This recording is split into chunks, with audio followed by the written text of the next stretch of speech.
Good morning, YouTube. Welcome to the Reptile Barn. I have an interesting topic to talk to you guys about today, and it's regarding cohabitating reptiles.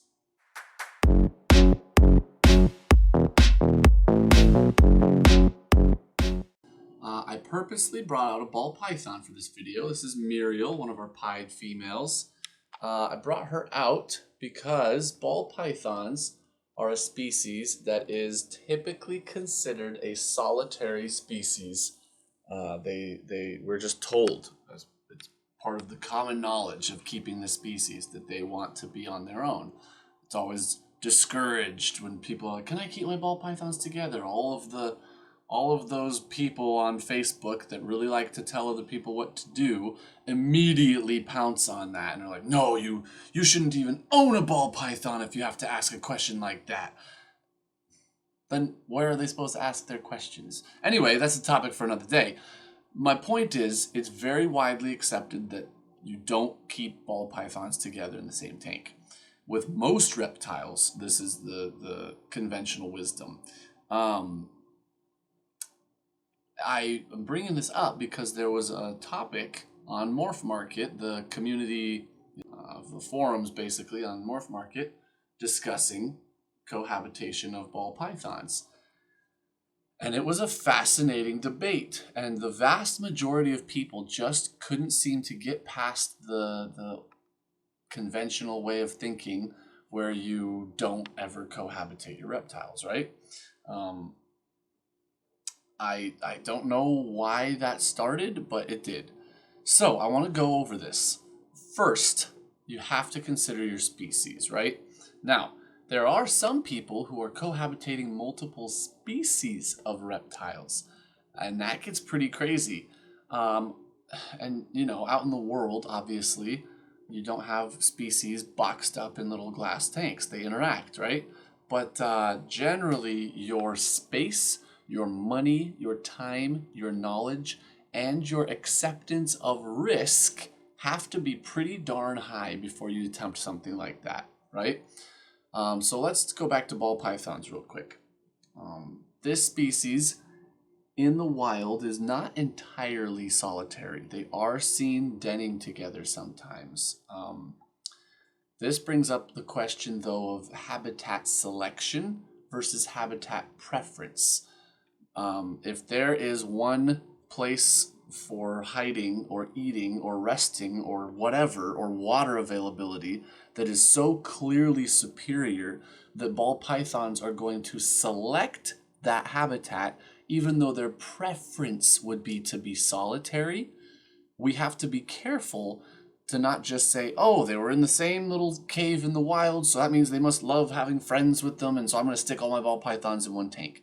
That's not how it works, right?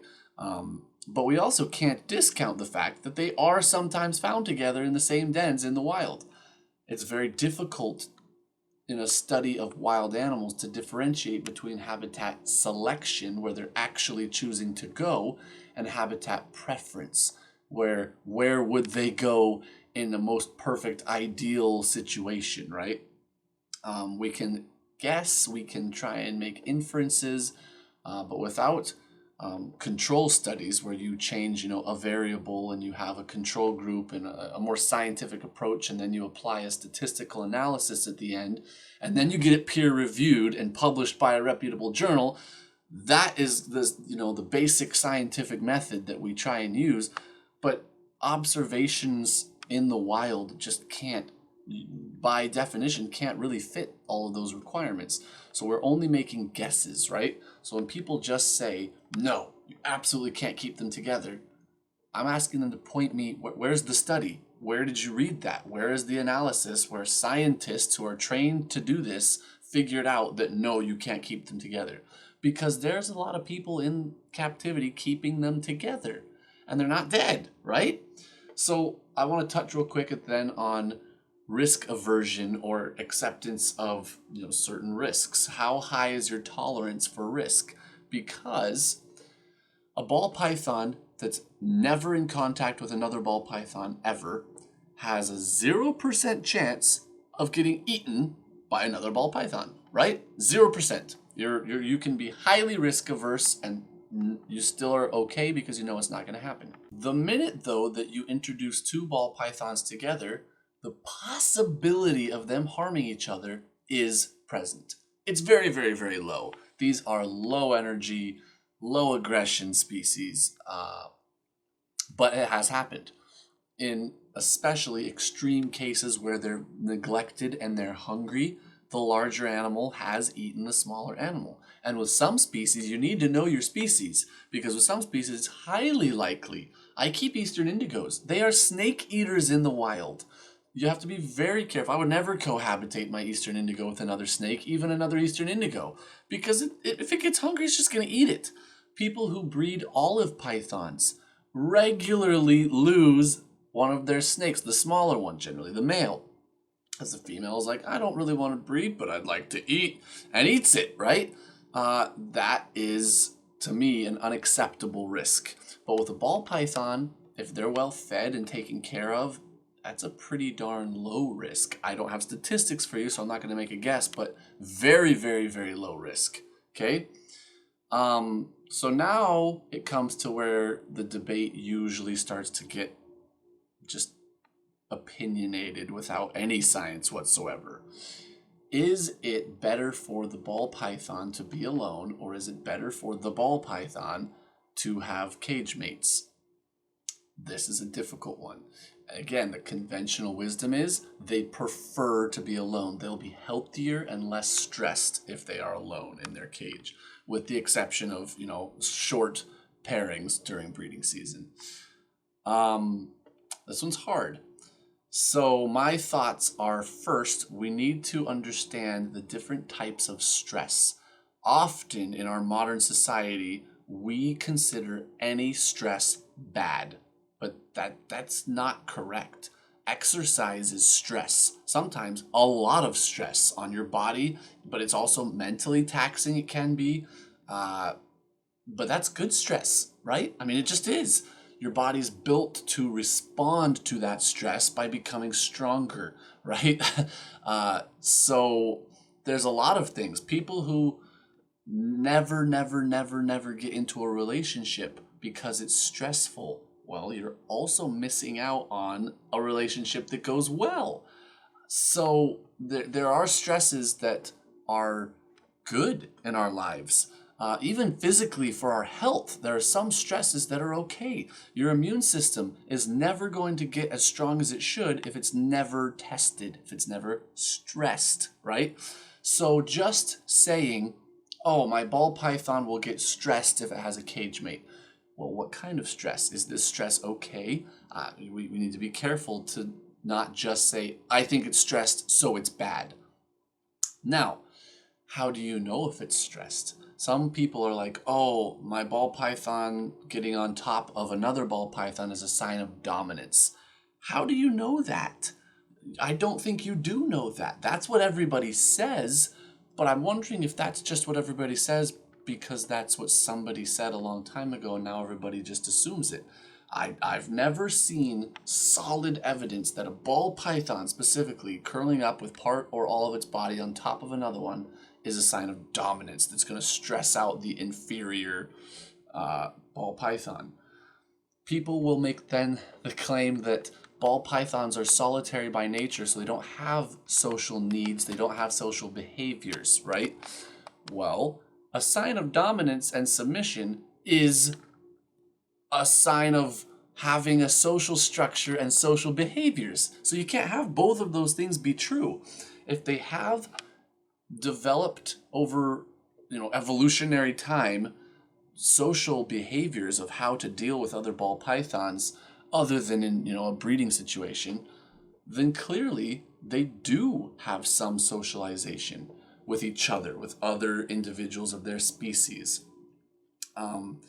Whether they want to or not, I'm not making that judgment. But it's really complex, guys, and I'm just talking about ball pythons. We could go into a lot of other things. We keep tree monitors, okay? And the basic understanding of tree monitors is that in the wild, they probably are in loose groups, right? And they seem to thrive in groups in captivity. So they're not anything like the ball pythons, at least according to conventional wisdom. Now, there is somebody on the Morph Market community page who is trying to get some sort of data. They're not doing it extremely scientifically, but they are trying to make very solid observations over a long period of time, write them down and record them, note any changes. So they're trying to be pretty careful in this. And they brought up some interesting things about ball pythons when they first come together, the way they smell each other, the way they touch each other, the way they interact. They seem to be very tactile, where they want touch, or that's a way that they communicate. Certainly, reptiles use scent and pheromones and things like that extensively, which is something that would be a lot harder for us to measure, but can be done. So if I were to bring another ball python out here and bring them close together, what would they do? Well, maybe they wouldn't do anything.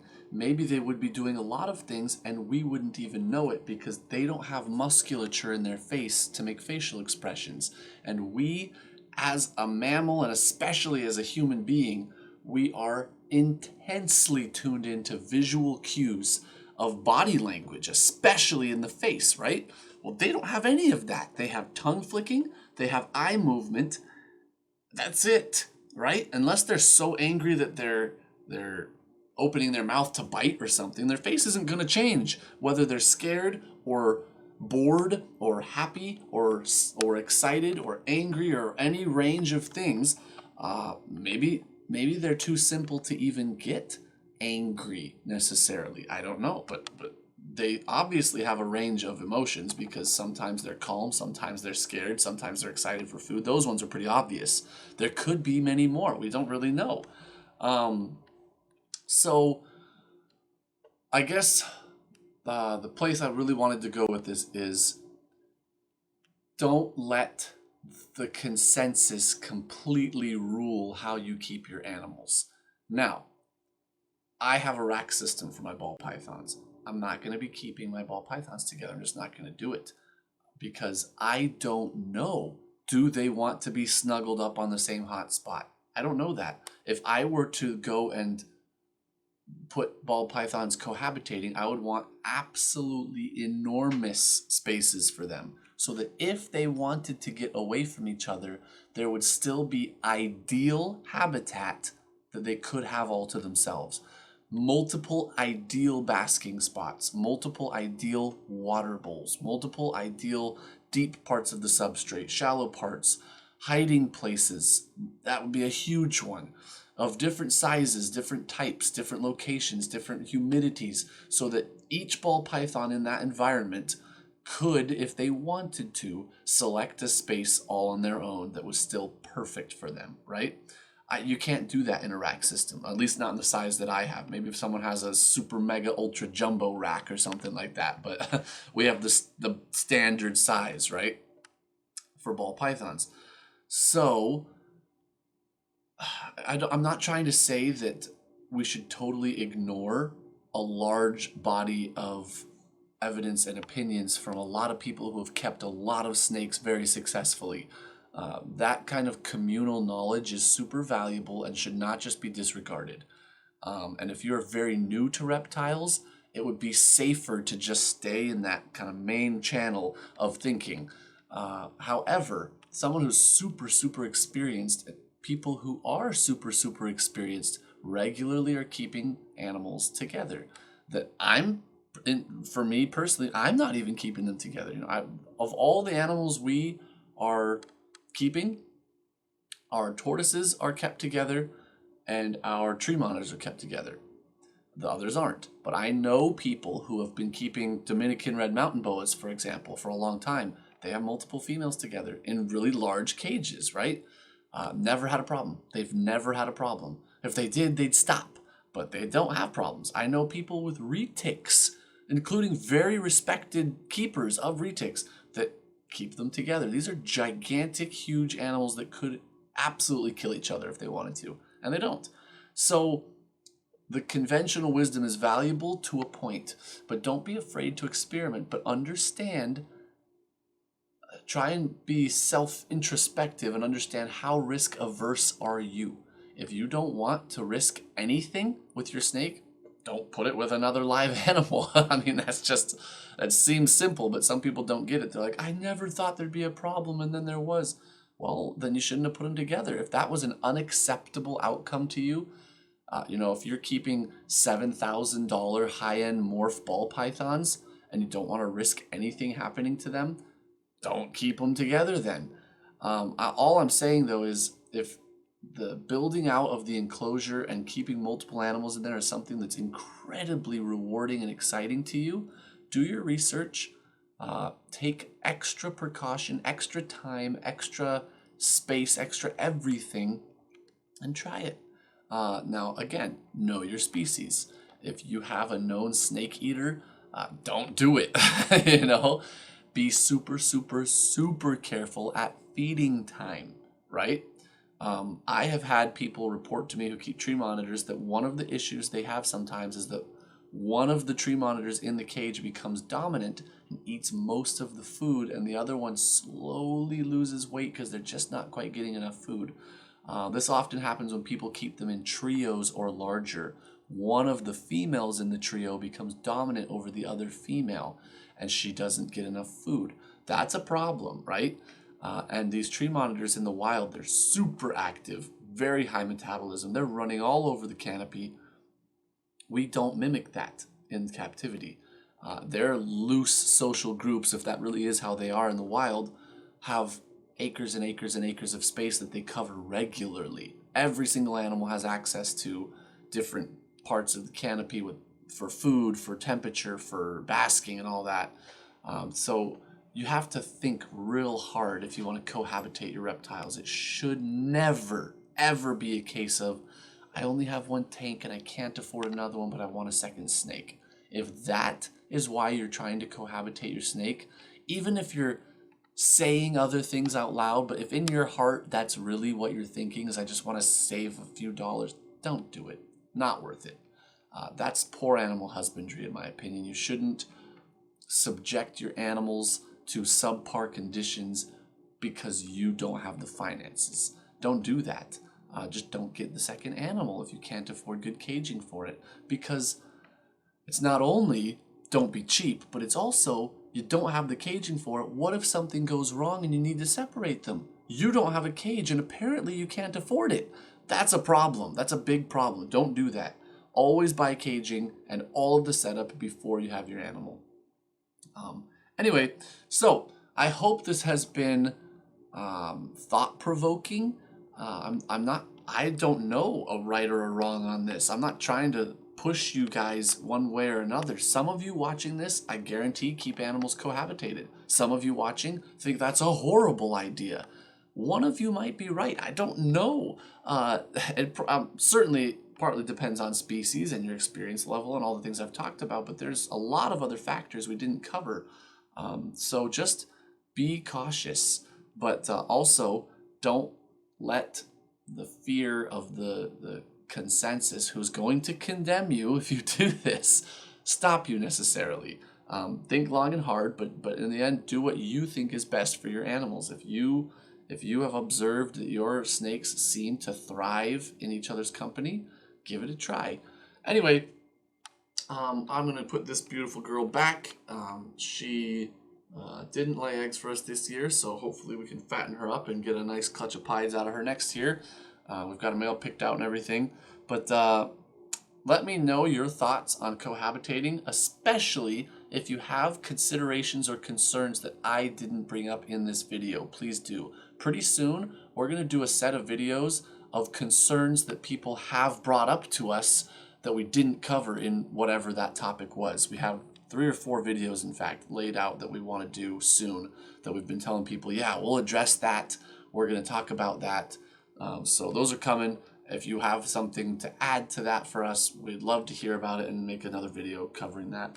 But anyways, thank you guys so much for watching. And until next time, we're the Reptile Butter.